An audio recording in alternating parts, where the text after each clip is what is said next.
Hello mga mare, so for today, isi-share ko naman sa inyo kung paano ko niluto itong napakasarap na spicy ginataang santol or tinatawag ito ng mga Bicolano na sinantulan. First time ko nga lang din pala itong lutuin mga mare at talaga namang nagustuhan ko ang lasa nito. Sobrang sarap talaga.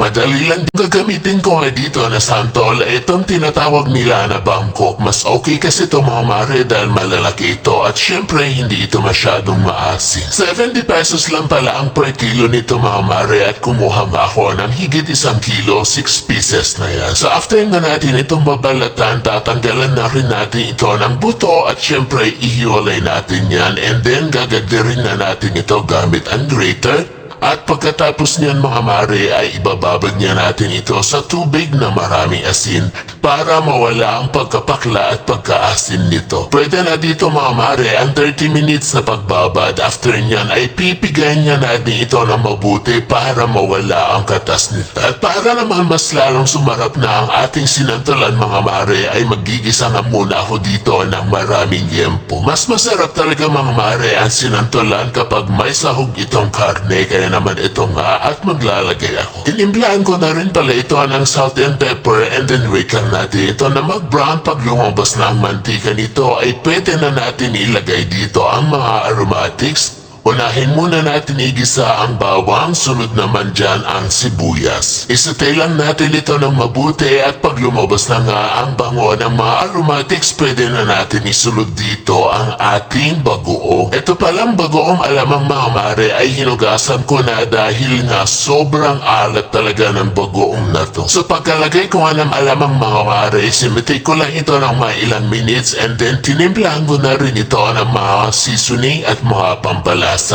After nyan ay sinunod ko na rin dito ilagay itong ating santol. Sinutay ko lang ito ng ilang minutes mga mare and then bago ko nga ilagay ang gata dito ay ilalagay ko muna itong mga pampaanghang natin. Syempre ang siling green at syempre maglalagay rin tayo dito ng siling labuyo and then after nyan pwede na tayo mag-add dito ng 3 to 4 cups na kahanggata. At mas okay rin mga mare kung ilalagay natin dito na gata ay yung fresh talaga para yung sinantulan natin ay manamis-namis at hindi na rin natin kailangan pa mag-add dito ng sugar. And then after ko mailagay ang gata mga mare, pinakulaan ko lang ito ng mga 30 minutes and then after 30 minutes ito na, titikman muna natin ito. So based na sa akin natikman mga mare ay hindi ko na nga kailangan mag-add pa ng patis or asin dahil okay na nga ang lasa nito. Saktong-sakto lang din yung alat ng bagoong alamang mga mare kaya naman ang ilalagay ko na lang dito ay isa pang cup ng kahanggata. After nyan ay tatakpan na natin ito at pakukuluan hanggang sa magmantika na nga